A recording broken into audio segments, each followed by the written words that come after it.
Okay. All right. So thank you for being here. And we are going to dive into what STEAM actually means. So you might have heard the buzzword floating around, or you might have just heard of STEM education. I am a huge advocate of STEAM because adding the A into STEAM, we'll get into it a little bit more, but adding the A is really about the arts and the creativity, and I think it's like what makes STEAM whole. So, we are going to, let me go over. Okay. So, a little bit about me. Hi, I am Danielle. I am a proud mom of three boys. They are all four and under. So, yes, I am very busy. And I hold a master's of arts in education with specializing in curriculum and instruction. So I love creating, I love designing, I love making, I guess like my main focus is just like making learning so fun and enjoyable for kids and meeting them where they're at. So with over 10 years of teaching experience, I feel like I've seen it all from the different types of kiddos, of how, everybody's just wired differently. I've been in various districts, very affluent districts. I've worked in Title I districts, and I've worked in multiple states. Um, my passion has always been about connecting and helping. They always call it like those kids, the kids that need more support. And that's why I became a learning behavior specialist, is to really figure out how to connect with each individual kid. So, a little bit about me, and then we are going to jump into STEAM, which is my small business that I started. I didn't start STEAM, I started STEAM Made Simple, which I am helping parents build those foundational skills so that their kids are set up for success. Okay, so what is Steam? This right here is my logo. This is actually my son when he was 3, and I took his little silhouette because he's kind of like the inspiration behind a lot of this business. So, STEAM is an acronym.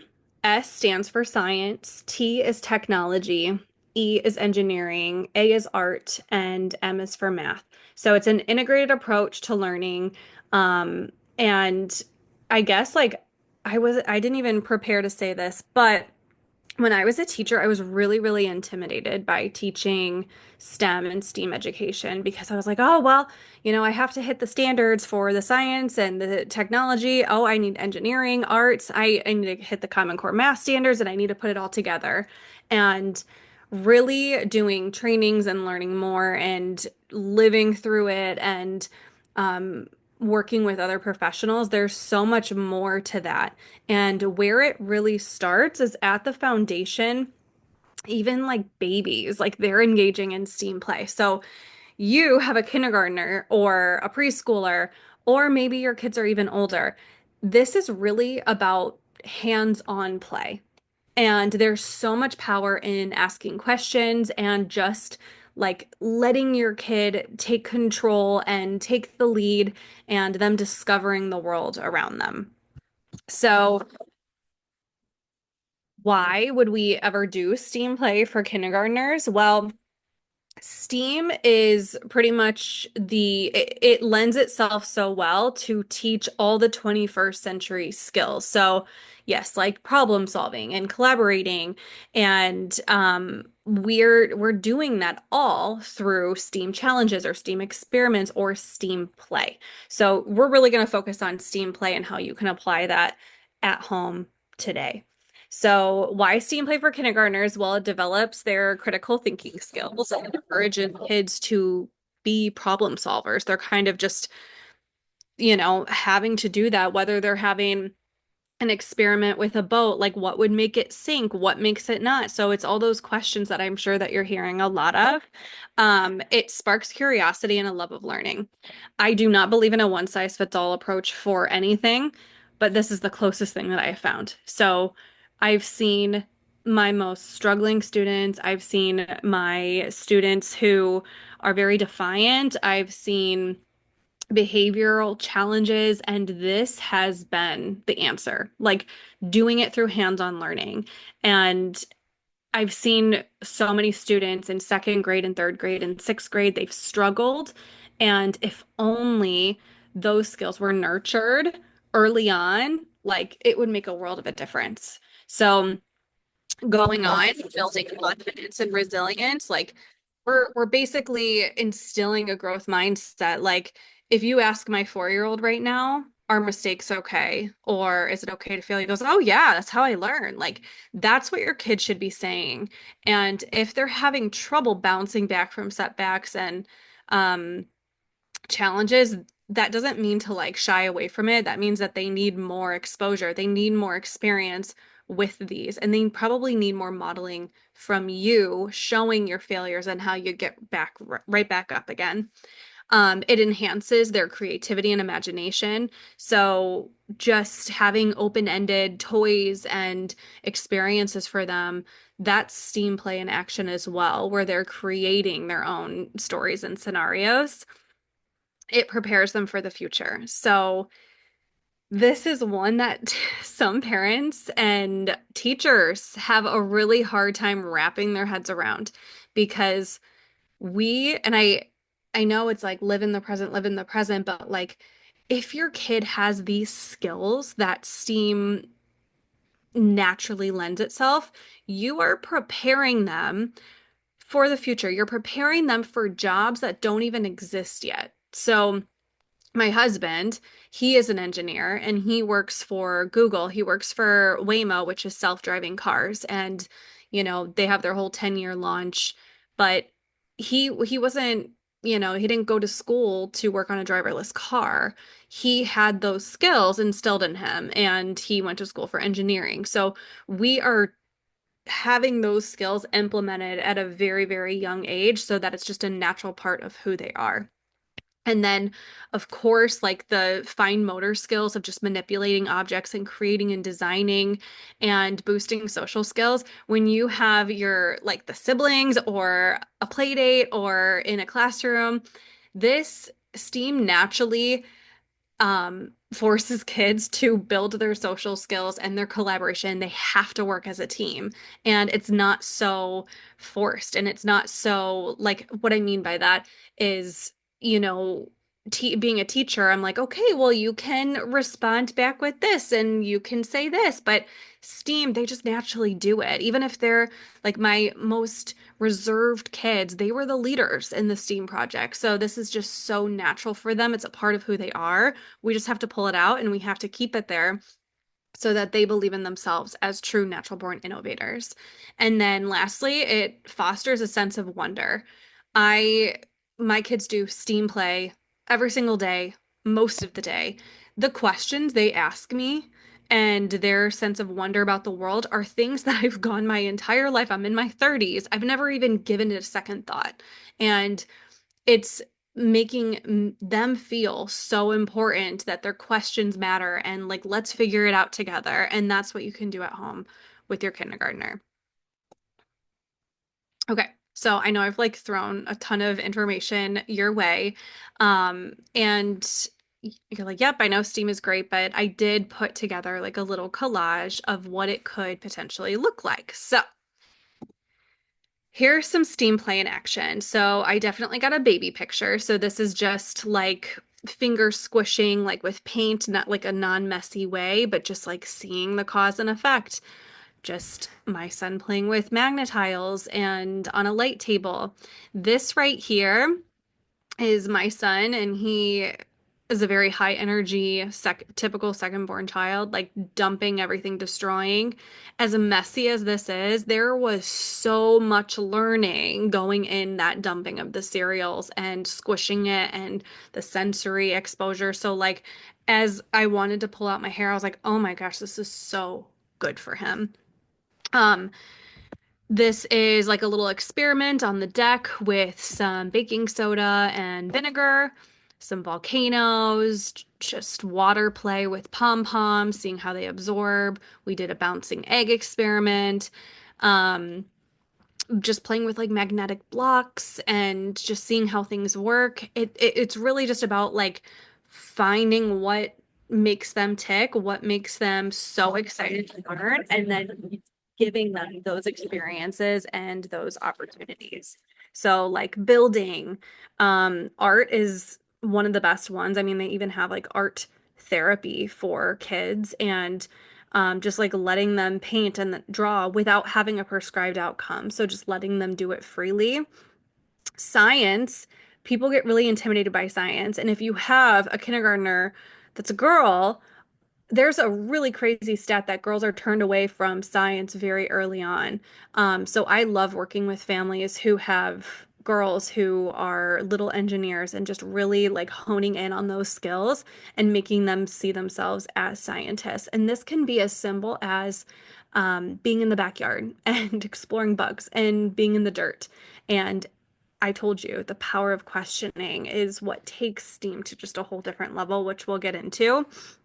Technology, a lot of, I know we don't like the whole screen time and I know we use it sparingly, but there are things that you can do with the technology aspect. I mean, my kids, they love recording in slow-mo and they love like, launching things and watching it in slow-mo so they can see the reactions of it. But like, I have these little bee bots that are robots where they can code and they can have the robot move 2 steps forward and then 1 step to the right. So those little things like coding, that is a part of technology. And technology is not really something to be scared of. It's not a replacer. It should just be used as a tool. And then engineering, this is all about failure, redesign, going through the engineering design process, and your kid will do that. And I always just say, well, how could we make it better? Right? So that's just what engineering is all about. Okay. So I know you guys are doing Arctic polar animals, so I thought it would be fun for you to do a STEAM experiment at home with your kid. This one's very simple. It's a ton of fun. We do it about once a year in my house, and it lasts for weeks. Like they don't ever want to put it away. And it's just a few different ingredients. Okay. So it's making snow. This is my kiddo from last year. And we just got like a huge big container and we had white hair conditioner. We went to the dollar store and you can literally, I think it's like $1.09 now, but you could buy it for $1. And baking soda, we have so much baking soda at our house because that's a main ingredient in a lot of different experiments.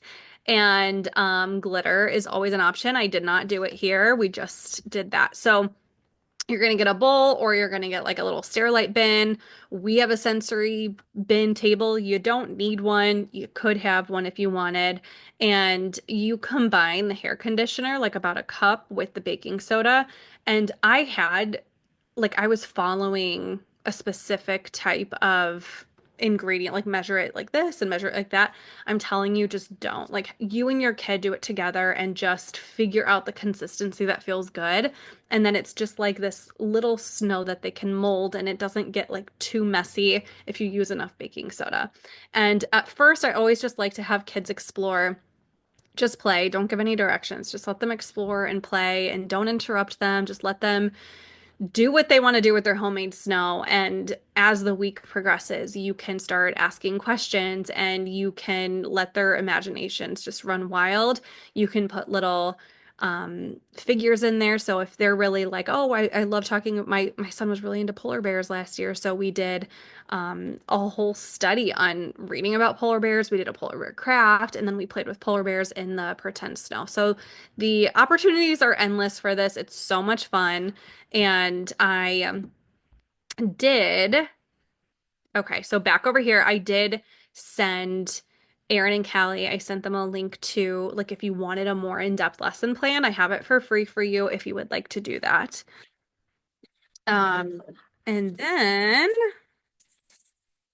so supporting STEAM play at home, I love to have a specific space for kids or for students that is open-ended materials. So what do I mean by that? Ideally, I'd love for every child to have their own little maker space, but that's not always an option. I do have a lot of moms that I'm working with right now who are like, just tell me what to buy and like set up and what to say, and we'll do it. So a lot of it's like go declutter. Find a space in your house that is not with like, unless it's the Bee-Bots, but like the battery operated toys. Think of toys that do not have like a prescribed outcome. For example, a train set is an amazing toy. The kids can build with it, they can do pretend, but it actually can only be a train set, right? So like you're putting it together and that's what it's supposed to be. So I don't consider that an open-ended toy. I'm thinking of like a stepping stone, right? Like one of those like little stepping stones. Yeah, you could use it as that, or you could use it as a hat, or you could use it as a turtle shell. It could be used as different things. And you'll notice when you offer these things, your child will start inventing their own. I just had a mom reach out to me yesterday and she goes, "Hey, we did the rocket launching experiment. Is this normal?" She's taking it apart and she made her own rattle shaker and she asked for some rice and I was like, "Oh my gosh, this is amazing." She's steaming at home. She's a little engineer and that's what you want them to do. You don't want to like give exact instructions. You really just want to follow their natural curiosity. Okay. The next one is asking open-ended questions. So instead of giving them the answers, you're going to encourage your child to think critically by asking open-ended questions. So like, what do you think would happen if blank? Or like, how can we make this tower stronger, right? My trick and my favorite thing is like, okay, so we're talking about kindergarten, and I don't know about your kindergartner, but mine likes to like kind of push back on the limits and like says no to a lot of things. So I love to not give yes or no questions because a lot of times it's going to be no. So instead of like, can you build a tower? You're going to say, how can you build a tower? And it sounds so simple, but that like little tweak of how, I mean, it doesn't give them an option. Like, how are you going to do it? Not like, can you build a strong tower? How can you build a strong tower? Like, what do you need? What can I provide you with to help your invention and your design? And then when that tower breaks and when it falls, oh, okay. Well, like, yeah, they'll get probably pretty upset the first time. Now my kids don't, but they did in the beginning. And it's just like, okay, what did we learn from that? Why did it break? Where did it break? And just trying to diagnose and figure out and make it better. And it's exciting for them. Um, Following your child's lead, a lot of times kids love to get messy. I also had a kid who hated getting messy, and so we had to do slow, gradual exposures. A lot of times it's like the anxiety of the parents too, like creeping into the child, but like embrace the mess. Like you want them to get messy. It's the mind works with their senses, and they're able to absorb so much more information when you use sensory materials and experiences for them. And by following your child's lead, like if I was doing this snow activity, I would have probably just had like little people going sledding or something like that, but he was really into polar bears. So why not learn about polar bears? Why not learn about their blubber? Why not teach new vocabulary words? Like whatever they're interested in, you want that to be the coolest thing that you've ever heard in a really, really long time. And you want to become an expert on that because that teaches them that what they have to say and what their questions are, they're so valuable. They're so valuable to mom and dad. And you make it a whole family affair. Like get everybody hyped up, get everybody interested, and just see what happens. Like actual magic. Okay. Oh, wait, I did put it in here. Oh, let me go back. Okay, so I will have these slides sent out so that these are all free for you to use. So if you're like, yes, this STEAM is for me, I have a Step into STEAM guide that's free for parents and that you can kind of just like wrap your head around it and how it could look at in your home. And then here's the making snow lesson plan. If you are a type A person, I am, and I like having a plan. I like having questions. I like seeing the learning behind things. So I'm also a former teacher, but that's there. A kindergarten readiness checklist for just those foundational skills to focus on. And then I do have like a free toy guide of all the toys that we used this past year that are open-ended and that are currently in our Steam room. Yes, we have a Steam room at home. I told you I was a Steam advocate. So there you go. And I would love to support you in any way possible. I could geek out on this, nerd out all day, every day. I do a lot of the time. So just shoot me a DM or send me an email. I'd love to help you create a makerspace or hear about your Steam success, or if you tried out an experiment, or if something failed and you need help or you need a troubleshoot. I'm here for you. I am wishing you fun, and I'm always rooting for you and definitely in your corner. So thank you for listening, and I hope you have a great week.